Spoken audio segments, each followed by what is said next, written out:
हिंदू लोग पत्थर की पूजा कैसे कर सकते हो? उस बेजान मूर्ति में भगवान रहते हैं, ये तो मजाक ही होगा। ये तो सिर्फ आपका पाखंड है। हमें तो इन खिलौनों की जरूरत नहीं होती। देवी, आपके प्रश्न का उत्तर मैं जरूर दूंगा, लेकिन क्या आप वो सामने वाली तस्वीर यहाँ मंगवा सकती हैं? जरूर, ये मेरे स्वर्गीय पिता की तस्वीर है। मैं उनसे बहुत प्रेम करती हूँ। बहुत सुंदर तस्वीर है। अब मेरा आपसे एक छोटा सा निवेदन है, इस तस्वीर पर थूक दीजिए। What? आप क्या कह रहे हैं स्वामी जी? ये मेरे पिता है, मैं इनका अपमान कैसे कर सकती हूँ? इस पर सिर्फ रंग लगे हैं, इसमें न जान है न ये बोल सकता है। इस पर थूकने से आपके पिता को कैसे चोट लगेगी? थूकिए। स्वामी जी, ये सिर्फ कागज नहीं है, ये मेरी पूरी दुनिया है। इस तस्वीर को देखकर मुझे उनका प्यार याद आता है। आप मेरी भावनाओं का मजाक उड़ा रहे हैं। बस देवी, यही बात मैं आपको समझाना चाहता था।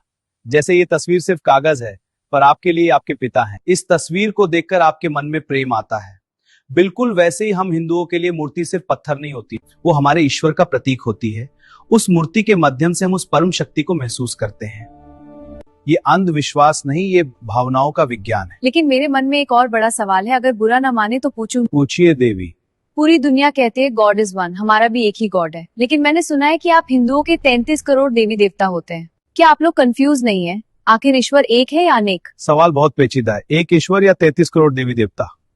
देवी जी, सबसे पहले तो आपका सवाल ही गलत है। हिंदू धर्म में 33 करोड़ देवी देवता नहीं, 33 कोटि देवी देवता है। मतलब मैं कुछ समझी नहीं। हमारे वेदों में लिखा है 33 कोटि देवी देवता। संस्कृत में कोटि शब्द के दो अर्थ होते हैं। अंग्रेजों ने कोटि का अनुवाद करोड़ कर दिया और मजाक बना दिया। सिर्फ 33 प्रकार? कौन कौन से?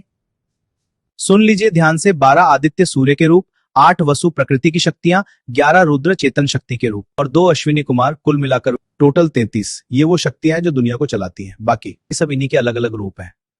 आपकी बात समझ आ गई कि 33 करोड़ नहीं बल्कि 33 कोटि देवता हैं, लेकिन फिर भी 33 ही क्यों? आपका भगवान ऑल इन वन नहीं है? ये एक गंभीर प्रश्न है। विद्या के लिए सरस्वती, पैसे के लिए लक्ष्मी, रक्षा के लिए हनुमान, इतने सारे अलग अलग भगवान की जरूरत क्या है?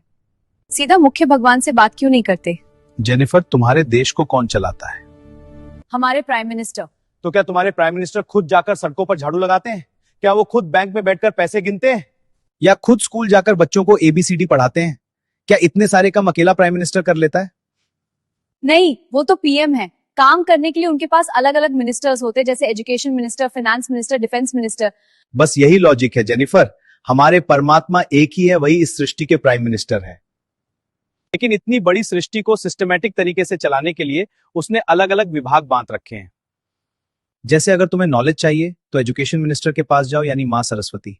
अगर धन चाहिए तो फाइनेंस मिनिस्टर के पास जाओ, यानी माँ लक्ष्मी। अगर सुरक्षा चाहिए तो डिफेंस मिनिस्टर यानी हनुमान जी। और अगर बारिश चाहिए तो